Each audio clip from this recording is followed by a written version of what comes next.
আম্মা এখানে বসে আছে ব্যাগ নিয়ে।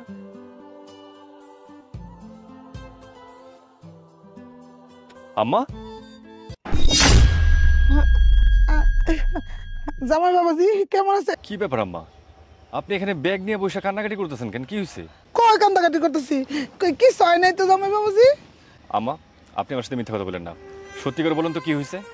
কি কম দুঃখের কথা বাজার, আমারে বাইর থেকে বাইর করে দিচ্ছে। বাইরে থেকে বাইরে করে দিছে? আমার সত্যি করে অন্তত ঘটনাটা কি হয়েছে? কি কারণে বের করে দিল? বাজার সংসারে আমি সমস্ত কাজকর্ম করি, বৌমারে কোনো কাজই করতে দেই না, তারপরে আমার লোকে খারাপ ব্যবহার করে, খাইতে দিতে চায় না, একটু বইয়া থাকলে ক্যাটক্যাট করে, একটু শুইলে ক্যাটক্যাট করে। আজকে কিছুই কইলাম না, হঠাৎ করে আয়া আমি নাকি বেশি খাই ফেলেছি, কথাকে আমার বাড়তে বাইর করে দিল। ঠিক আছে আম্মা, আপনি কান্নাকাটি করেন না, চলেন আমার সাথে, বাড়িতে চলেন। না না বাজান, আমি তোমার লোকে যাবো না। আম্মা আপনি চলেন তো আমার সাথে। না না জামাই বাবাজি, জিয়ার বাড়িতে কি কেউ যায়? আম্মা এসব কথা কি করতেছেন আপনি? আসুন তো আমার সাথে, আসেন। আরে জামাই বাবাজি, আম্মা আসেন তো আপনি আমার সাথে। আরে জামাই বাবাজি শুনেন, আরে একটা কথা শুনেন না জামাই বাবাজি।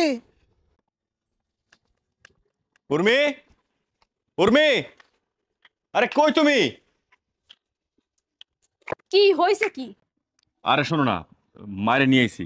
কি ওই বুড়ি মহিলাকে আবারও নিয়ে আসছো? তোমাকে একদিন না বারণ করেছি যে ওই মহিলার সঙ্গে তোমার কোনো সম্পর্ক থাকা যাবে না, হ্যাঁ? তারপরে ওই মহিলা এই বাড়িতে কেন আসছে? আরে আমার কথাটা বোঝার চেষ্টা করো, ওনারে ভাই ভাবি বাইর করে দিছে। বাহ, বের করে দিছে, ভালো কথা, আলহামদুলিল্লাহ। আমি তো এইটাই চাইতেছিলাম। ওই মহিলার যে চরিত্র, ওই মহিলা কোথাও থাকতে পারবে না। ওই মহিলার অত্যাচারে আমরা এদিকে চলে আসছি, তারপরেও একটুও শান্তিতে থাকতে পারবো না।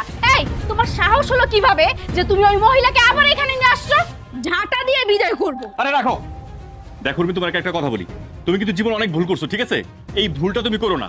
এই চুপ করো, জীবনে অনেক ভুল করছি, এখন যদি এই একটা ভুল করি তাতে এমন কিছু আসবে যাইবে না। এই কই মহিলা, কই মহিলা, কই ডাক দাও। দাঁড়াও, ডাক দিতেছি। মা, মা এদিকে আসেন তো।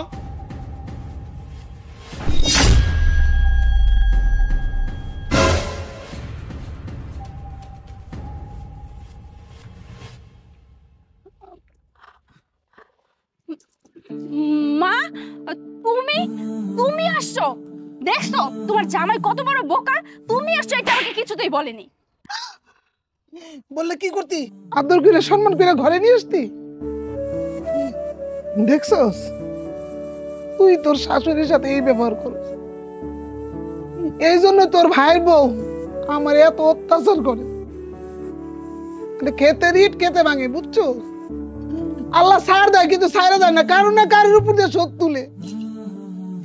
আজকে আমার ঘাড় ধাক্কা দিয়ে বিনা দোষে বাইর করে দিছে, আর তুই তোর শাশুড়ির উপর এত অত্যাচার করতেছস। মা আসছে শুই না, যাচাই বাছাই না করে তার যাইছে তাই বলতেছস, ঝাড়ু দিয়ে মারবি বললি। আরে মা, তুমি জানো না ওই মহিলা অনেক শয়তান, আমার সঙ্গে সব সময় খারাপ ব্যবহার করেছে। শাশুড়ি আমার একটা বাজে কথা বলবি না, তুই খারাপ, তুই খারাপ দেখে শাশুড়ির নামে এরকম বাজে বদনাম দিতেছস। আরে তোরা বউরা মেয়েরা কেন শাশুড়ি নিজের মা হিসেবে মানতে পারিস না? নিজের মার বেলা 16 আনা, শাশুড়ির বেলা 1 আনা না, তাই না?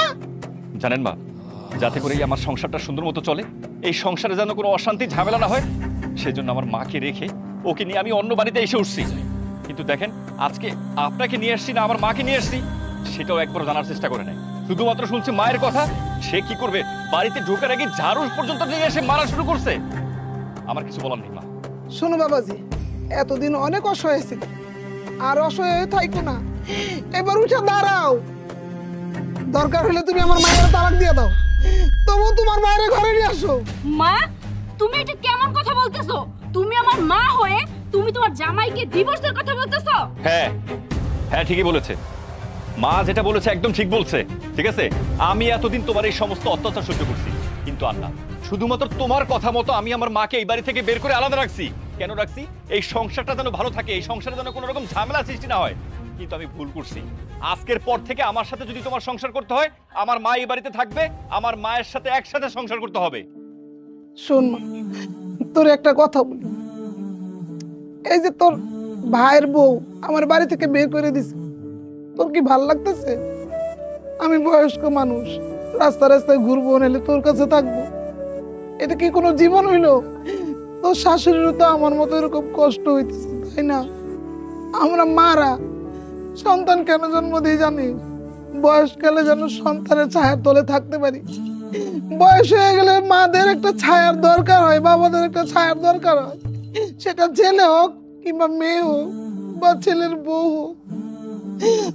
তোরা শাশুড়ির এমনি নিজের মায়ের মতো মাইনে নে, তাহলে কোনো সংসারে শাশুড়িদের কষ্ট হবে না, মায়েদেরও কষ্ট হবে না। বলছি কি, চলো না আমরা গিয়ে মাকে নিয়ে আসি। আচ্ছা শোনো, আমি মাকে নিয়ে আসি আর তুমি মাকে নিয়ে ঘরে যাও। অনেক কষ্ট করছে, সকাল থেকে মানে কিছু খাই নাই। না না বাবাজি, তুমি আগে ওরে নিয়ে যাই, বিয়েন রে নিয়ে এসো। বিয়েন আসলে আমরা একসাথেই খাবো। হ্যাঁ তাই চল, মা তুমিও চলো। আমি যাবো না, আমি ঘর পাহারা দিয়ে, যা তোরা যা। চলো।